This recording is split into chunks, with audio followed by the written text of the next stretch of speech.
Hello बच्चों, तो कैसे हैं आप लोग। उम्मीद है आप सब बहुत बहुत स्वस्थ हैं, मस्त हैं और व्यस्त हैं पढ़ाई में। तो याद करो, हमने चैप्टर स्टार्ट किया था कैश बुक, जिसके 2 पार्ट ऑलरेडी हमने अपलोड कर लिया। अगर आपने नहीं देखा तो आई बटन में दोनों पार्ट आपको मिलेगा, उनको जरूर देखें। डिस्क्रिप्शन में भी लिंक होगा, पहले उनको देख लें, देन यहाँ आएंगे तो आपको चैप्टर ज्यादा समझ में आएंगे। अब देखो, ट्रिपल कॉलम कैश बुक क्या है। इसका नो डाउट पहले भी बहुत डिमांड था, बट आफ्टर कोविड जब से लोगों ने यूपीआई पे बहुत ज्यादा डिपेंडेंसी दिखाई, इसकी डिमांड और बढ़ गई है। पहले यानी कोविड से पहले वो सारे बड़े कंसर्न जो कैश में भी डील करते थे, यानी कैश के लेन देन करते थे, साथ में चेक्स में भी लेन देन करते थे, बैंक के थ्रू भी डील करते थे, वो लोग एक कॉलम बनाते थे, एक स्पेशल कैश बुक बनाते थे जिसका नाम था ट्रिपल कॉलम कैश बुक। यहां पर cash column, bank column, discount column, 3 amount के column each side of cash book बनता था। आफ्टर कोविड हर व्यक्ति, हर छोटा मोटा व्यापारी भी ट्रांजैक्शन कैसे करने लगा है। तुमने देखा होगा यूपीआई, गूगल पे, फोन पे, भीम पे, इन सब के थ्रू पैसा, पेटीएम से पैसा लेने लगा है। तो उसके यूपीआई में उसने बैंक से कहने की हर व्यक्ति जुड़ गया है, पेमेंट लेता भी बैंक में है और पेमेंट देता भी बैंक में है। दैट मीन सिर्फ कैश कॉलम मेंटेन करने से नहीं चलेगा। तो आज के डेट में ट्रिपल कॉलम कैश बुक बहुत इंपॉर्टेंट हो गया है हर व्यापारी के लिए मेंटेन करना। अब एक चीज मैं तुम्हें बता दूं, ट्रिपल कॉलम कैश बुक सिर्फ स्टेट बोर्ड्स में है। सीबीएसई में इसे हम डबल कॉलम कैश बुक के नाम से जानते हैं, वहां पर डिस्काउंट कॉलम अलग से नहीं है, ठीक है। लेकिन मैक्सिमम पार्ट मिलता जुलता है दोनों, ट्रिपल कॉलम कैश बुक और सीबीएसई का double column cash book, cash और बैंक। बस स्टेट बोर्ड में एक कॉलम एक्स्ट्रा हो जाएगा discount, rest all part are same. जो मेजर फोकस है वो कैश और बैंक में ही हमारा होगा। तो पहले जानते हैं इसकी मीनिंग। सबसे पहले ट्रिपल कॉलम कैश बुक क्या है। एक स्पेशल कैश बुक है जहां पर जितने पैसे हमें कैश या चेक में रिसीव्ड हुए या जितने पेमेंट हमने किए थ्रू कैश या चेक, वो रिकॉर्ड होता है इस कैश बुक में। और इस कैश बुक में अमाउंट के 3 कॉलम होते हैं। कितने? अमाउंट के 3 कॉलम होते हैं। Number 1 cash, bank and discount, ठीक है। तो हमने देखा ट्रिपल कॉलम कैश बुक क्या है। एक ऐसा कैश बुक जो सारे कैश एंड चेक रिसीप्ट यानी कि बैंकिंग ट्रांजैक्शन रिकॉर्ड करता है। इसमें 3 कॉलम होंगे अमाउंट के। पहला कॉलम होगा बैंक का, दूसरा पहला कॉलम कैश का, दूसरा बैंक का एंड तीसरा डिस्काउंट का। इससे पहले कि हम इसके न्यूमेरिकल्स में आए, डिटेल्स में जाए, हम कुछ छोटी छोटी और इंपॉर्टेंट बातें समझ लेते हैं। नंबर 1, देखो, अगर कैश बुक तुम बना रहे हो और कैश कॉलम इसमें है तो तुम्हें अलग से लेजर में कैश अकाउंट ओपन करने की जरूरत नहीं है, क्योंकि यहां जो कैश कॉलम है वो कैश बुक यानी कि जर्नल और लेजर दोनों का रोल प्ले करता है। So there is no need to open separately cash account in ledger if you have cash book. Similarly in case अगर तुम cash book with bank column बना रहे हो, there is no need to open bank account in ledger because यहाँ जो bank column है वो laser का पर्पस भी सर्व कर देगा। Third, in case cash book with discount column है, यानी कि इसमें डिस्काउंट कॉलम्स भी होंगी, तो याद रखना, ध्यान सुनना, डिस्काउंट का अकाउंट ओपन होगा। मैंने स्टार्टिंग में दोनों क्या बोला कि बैंक और कैश का अकाउंट ओपन नहीं होगा, लेकिन मैं डिस्काउंट बोल रहा हूँ कि इनका लेजर अकाउंट ओपन होगा। बिकॉज यहाँ जो हम मेंटेन कर रहे होते हैं डिस्काउंट अलाउ, डिस्काउंट रिसीव, वो मेमोरेंडम बेसिस में होता है। This is not complete, only on memorandum basis, that's why इनका अकाउंट ओपन होता है। पहले वाले हमने डिस्कस किया नॉट ओपन, बट यहां मैं बोल रहा हूं ओपन होता है। ओके। फोर्थ, जब लेजर बनाओगे, जब लेजर बनाएंगे हम डिस्काउंट का, तो ओनली टोटल को पोस्ट कर देंगे, डिस्काउंट रिसिप्ट और डिस्काउंट अलाउड की टोटली को पोस्टिंग कर देंगे, डिटेल्स पोस्टिंग करने की जरूरत नहीं है लेजर में। In case of cash book discount column, discount का टोटल होता है एंड नॉट बैलेंस, उनका बैलेंस करने की जरूरत नहीं है, हम डिस्काउंट कॉलम्स को ओनली टोटल करके छोड़ देते हैं। रीजन तुमको पता हो, नॉमिनल अकाउंट है and they are close, not balanced. Next, contra entries क्या होता है, हम आगे चल पढ़ने वाले हैं। फिलहाल जान लो कि कॉन्ट्रा एंट्रीज को हम इग्नोर करते हैं व्हाइल पोस्टिंग ट्रिपल कॉलम से। अगर हम कुछ भी पोस्ट कर रहे हैं इन लेजर, तो कॉन्ट्रा एंट्रीज की पोस्टिंग को हम इग्नोर करते हैं। Next, debit side of cash column, मैं बोल रहा हूं debit side of cash column हमेशा ज्यादा होगा as compare to credit side, यानी कि कैश कॉलम हमेशा डेबिट बैलेंस शो करेगा। बैंक कॉलम दोनों बैलेंस शो कर सकता है, कैश डेबिट और क्रेडिट, लेकिन कैश कॉलम हमेशा कौन सा बैलेंस शो करेगा, डेबिट बैलेंस शो करेगा, यानी कि डेबिट साइड का टोटल हमेशा ज्यादा होगा क्रेडिट साइड के टोटल से। ऐसा क्यों? क्योंकि हम कभी भी उससे जितना हमें मिला उससे ज्यादा पेमेंट नहीं कर सकते। तो अब आते हैं न्यूमेरिकल कैसे करना। सबसे पहले फॉर्मेट देखते हैं। So this is your format. सबसे पहले कॉलम में देखो हम रिकॉर्ड करेंगे date, month and year of the transaction. अगर ईयर दिया है तो याद होगा हम सबसे पहले टॉप में एक बार ईयर लिख देते हैं एंड उसके बाद से हम मंथ सिर्फ लिखना स्टार्ट करते हैं। तो फर्स्ट कॉलम में डेट ऑफ ट्रांजेक्शन रिकॉर्ड करेंगे, चाहे वो ईयर में हो, मंथ में हो या डेट में हो। सेकेंड कॉलम हम रिकॉर्ड करते हैं name of the transaction, name of the account जिससे हमें पैसे मिले, चाहे वो चेक मिला या कैश मिला। सेकेंड कॉलम में उस अकाउंट का नाम लिखेंगे जिससे हमें पैसा चाहे चेक या कैश मिला। एग्जांपल, मान लो हमने सामान बेचा, सेल से कैश आया तो इसमें लिखेंगे पार्टिकुलर रिसीप्ट कॉलम में टू सेल्स। अगर कैश मिला तो कैश कॉलम में, चेक मिला तो बैंक कॉलम में। एलएफ याद होगा, ये पेज नंबर होता है कि किस पेज नंबर में ये अकाउंट ओपन हो रखा है इन लेजर, वो बताता है एलएफ। सिमिलरली जितना भी पैसा हमने पेमेंट किया, कौन सा कैश पे किया, नेट अमाउंट, वो सारा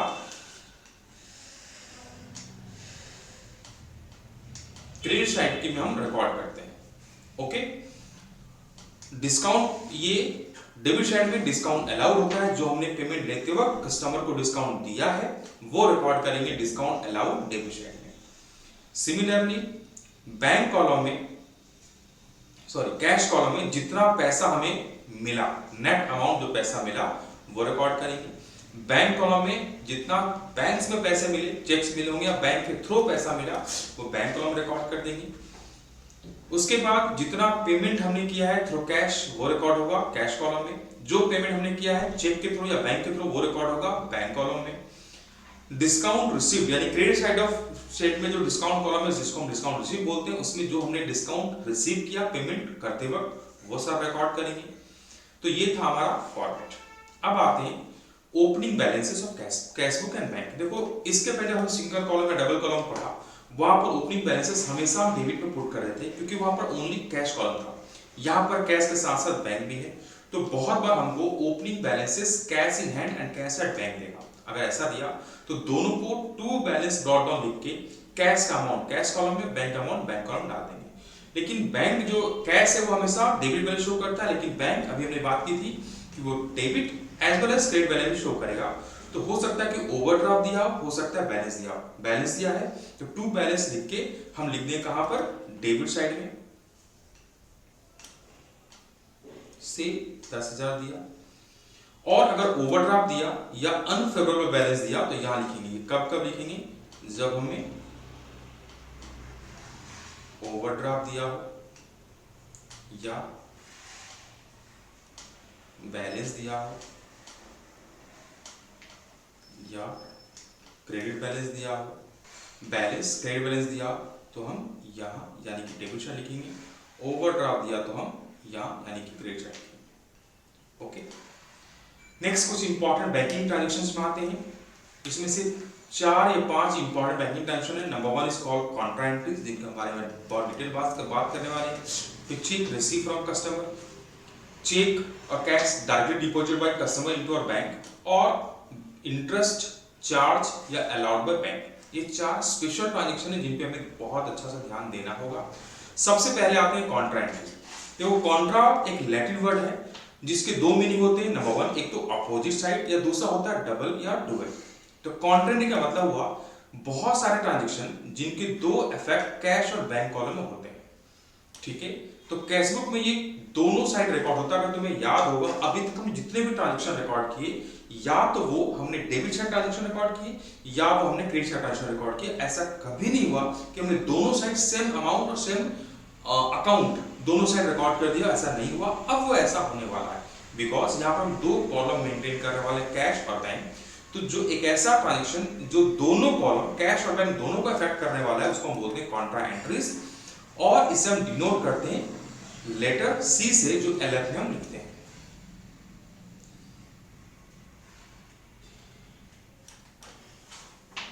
तो कॉन्ट्रा एंट्री कब कब होता है? इसके बहुत दो ही सिचुएशन जब कॉन्ट्रा एंट्री हो सकता है। नंबर वन सिचुएशन है जब हमने कैश बैंक में जमा किया, कैश और बैंक दोनों इन्वॉल्व होंगे। इसी को एग्जाम में अलग अलग नाम से भी देगा, जैसे कि कैश डिपोजिट बैंक या cash deposit in the bank या ओपन बैंक अकाउंट या बैंक चेक बैंक ₹5000। इन चारों की मीनिंग सेम हुआ। देखो एंट्री क्या होगा? Bank account debited to cash. अगर इफेक्ट देखा जाए तो हमारा कहीं ना कहीं बैंक बैलेंस बढ़ रहा है, बिकॉज हम बैंक में पैसे जमा कर रहे हैं, तो हमारा बैंक अकाउंट बढ़ रहा है और कैश अकाउंट कम हो रहा है। बैंक अकाउंट, ये मान लो बैंक अकाउंट है, ये बैलेंस बढ़ेगा और कैश अकाउंट का बैलेंस घटेगा। तो ये बढ़ेगा यानी कहाँ डालने वाले? डेबिट साइड में। ये घटेगा कहाँ डालने वाले? क्रेडिट साइड में। तो जैसे मैंने बताया बैंक बैलेंस विल इंक्रीज। किसके कारण से इंक्रीज हुआ? कैश के कारण से। तो लिखेंगे टू कैश पार्टिकुलर में और बैंक कॉलम को बढ़ा देंगे। देखो यहाँ बैंक कॉलम ने 5000 बढ़ा दिया। जैसे मैंने बताया कैश बैलेंस डिक्रीज होगा। क्यों डिक्रीज होगा? क्योंकि हम बैंक में पैसा जमा कर रहे हैं। डिक्रीज होगा यानी कैश कॉलम घटेगा। किसके कारण से घटेगा? अकाउंट कौन है? अकाउंट इफेक्ट के कारण घटेगा, दैट इज बैंक। तो पार्टिकुलर में लिखेंगे बाय बैंक और कैश कॉलम में 5000 डाल देंगे। एलएफ में लिखेंगे सी। ठीक है, समझ में आया? Yes sir. सेकंड एग्जांपल, जब हम बैंक से पैसा विड्रॉ करेंगे यानी विड्रॉल फ्रॉम बैंक, ये बोलेगा, या इसी को बोलते हैं कैश द चेक। इसका मतलब ये हुआ कि हम बैंक से पैसा विड्रॉ कर रहे हैं, या withdraw from bank for office use, तीनों का मतलब सेम होता है। इस केस में जब बैंक से पैसा विड्रॉ कर रहे हो तो हमारा कैश का बैलेंस बढ़ेगा और बैंक का बैलेंस घटेगा। फिर से बोलो, बैंक से पैसा निकाल रहे हैं तो कैश का बैलेंस बढ़ेगा, बैंक का बैलेंस घटेगा। ये बढ़ रहा है, कैश का बैलेंस बढ़ रहा है, इसका मतलब कहां डालने वाले हो? Debit side of cash column. और बैंक का बैलेंस घट रहा है तो कहां डालने वाले हो? Credit side of bank column. तो बैंक के कारण पैसा हमारा बढ़ा तो पार्टिकुलर कॉलम में लिखेंगे टू बैंक और कैश कॉलम में पैसा बढ़ा देंगे। सिमिलरली बैंक बैलेंस घट रहा है तो पार्टिकुलर कॉलम में किसके कारण घट रहा है? कैश के कारण, तो बाई कैश, और बैंक कॉलम में डाल देंगे अमाउंट, एलएफ में सी। अब आते हैं, अगर हमें कस्टमर से चेक मिला तो डिफरेंट सिचुएशन इसका हो सकता है। नंबर वन, हो सकता है कि चेक जब हमें मिला उसी वक्त हमने बैंक में जमा कर दिया। मान लो जनवरी 5 को चेक मिला, हमने जनवरी 5 को ही चेक बैंक में जमा कर दिया। पॉसिबल है कि चेक हमें बैंकिंग आवर्स के बाद मिले, तो मिला जनवरी 5 को लेकिन हम जमा कर रहे हैं उसके बाद 6, 7, 8 तारीख को। अगर मान लो हमें हमें चेक मिला, हमने उसी दिन बैंक में जमा कर दिया, तो सिंपली बैंक कॉलम को बढ़ा लेंगे and no other further entries होगी। लेकिन मान लो चेक मिला, हमने रख लिया और बाद में बैंक में जमा कर रहे हैं, तो जिस दिन मिला उस दिन एक एंट्री पास करनी पड़ेगी और जिस दिन बैंक में जमा हुआ तब एक एंट्री पास करनी पड़ेगी। नेक्स्ट है एंडोर्समेंट ऑफ बैंक, जहां पर हमने चेक उठा के किसी को ट्रांसफर कर दिया। तो फर्स्ट आते हैं केस 1, जब हमें चेक मिला और हमने सेम डे में बैंक में चेक जमा कर दिया। तो क्या करना, मैंने क्या बताया? सिंपली बैंक कॉलम को बढ़ा दो। जिससे मिला, जैसे हमारे एग्जांपल में राम से मिला तो पार्टिकुलर कॉलम में टू राम और अमाउंट डाल देंगे डायरेक्टली बैंक कॉलम में। सेकंड केस, चेक हमें आज मिला लेकिन जमा हम बाद में कर रहे हैं। Example, check receive from Ram 5000 5th of January को, लेकिन जमा कर रहे हैं हम बाद में। तो जिस दिन चेक हमें मिलेगा, याद रखना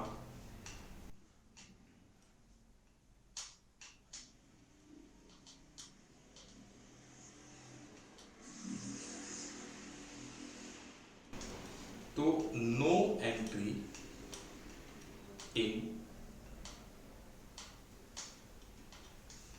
कैश बुक।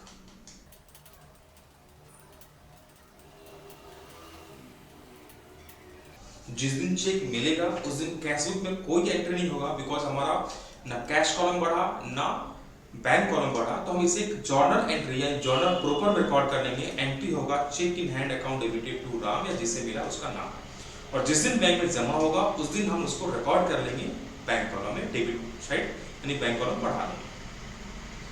तो जनवरी 5 को जब चेक मिला तो हमने देखा, हमने कैश बुक में कुछ नहीं किया, हमने यहाँ इस दिन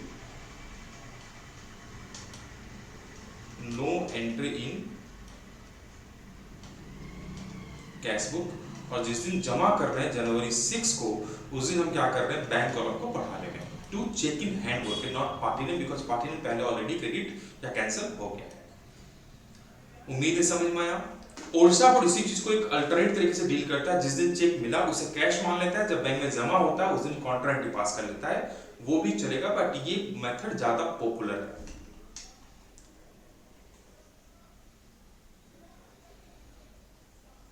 ठीक है, और अगर हम ये एक एक्स्ट्रा चीज मानते हैं कि हमारा बैलेंस, हमारा जो चेक है वो ऑनर हो गया, लेकिन फर्दर एंट्री की जरूरत नहीं है, दो के अलावा और एंट्री पास नहीं करेंगे। केस 3, जब हम हमारा चेक डिसऑनर हो गया। डिसऑनर का मतलब क्या होता है? सिंपल मतलब है बाउंस हो जाना। हालांकि बाउंस डिसऑनर अलग होते हैं, यानी कि पेमेंट डिनाई हो गया, बैंक ने हमें पेमेंट करने से मना कर दिया। मान लो चेक मिला राम से हमें 5000, हमने उसी दिन बैंक में जमा कर दिया, तो क्या करेंगे? टू राम बोल के बैक कॉलम बढ़ा लिए, लेकिन बाद में हमें इंटीमेशन आया कि वही चेक डिसऑनर हो गया, मतलब बैंक से पैसा नहीं मिला, बैंक ने पैसा से मना कर दिया। हो सकता है राम के अकाउंट में इनसफिशिएंट बैलेंस हो या कोई टेक्निकल इश्यू हो। तो हम क्या करेंगे? जो हमने पहले किया था उसका अपोजिट, पहले हमने उसे बढ़ाया था, अब उसे घटा देंगे हमारा बैंक वाला, लेकिन साथ में बैंक चार्जेस के साथ, अगर कोई बैंक चार्जेस है तो देखो, जिस दिन हमें जनवरी 5 को हमें जब ये चेक मिला था तो हमने क्या किया?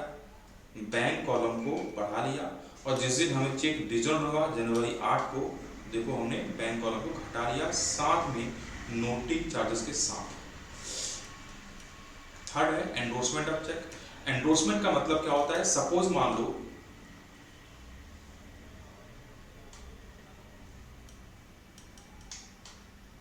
ये राम है, ये हम हैं, हमारा बिजनेस है, और मोहन है। राम ने हमें एक चेक दिया,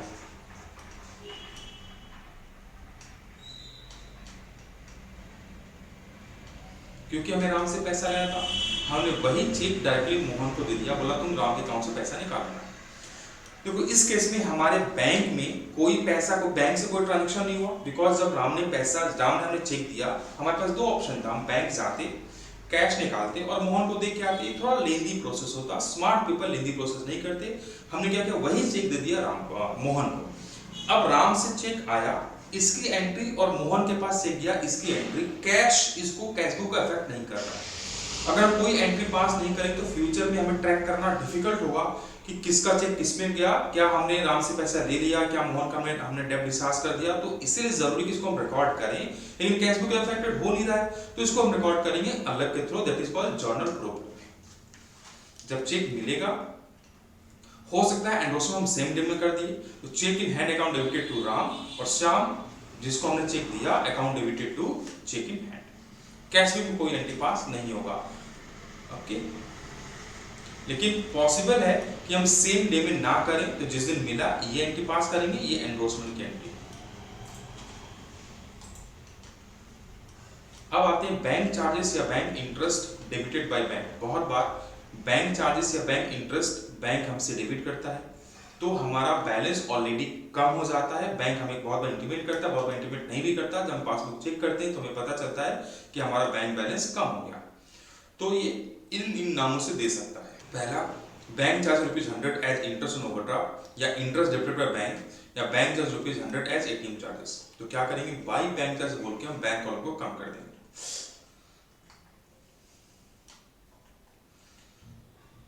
कभी कभी बैंक हमें इंटरेस्ट अलाउ करता है, यानी इंटरेस्ट देता है। अगेन ये हमें घर देने पैसा नहीं आता, वो हमारे डायरेक्टली बैंक बैलेंस को बढ़ा देता है। इंटरेस्ट अलाउ करने से हमारा बैंक बैलेंस बढ़ेगा, तो हम डायरेक्टली बैंक कॉलम को डेबिट कर देंगे। ठीक है, कैशबुक में बैंक कॉलम को डेबिट कर देंगे।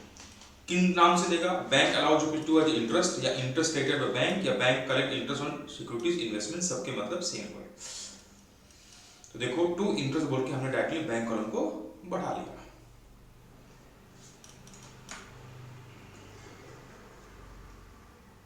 तो उम्मीद है यहां तक मेरी सारी बातें समझ में आई। आज हमने डिस्कस किया पूरे कॉन्सेप्ट को। अगले वीडियो में हम बात करेंगे इसके न्यूमेरिकल के ऊपर। तो टिल देन इतना ही। Till then take care, bye bye.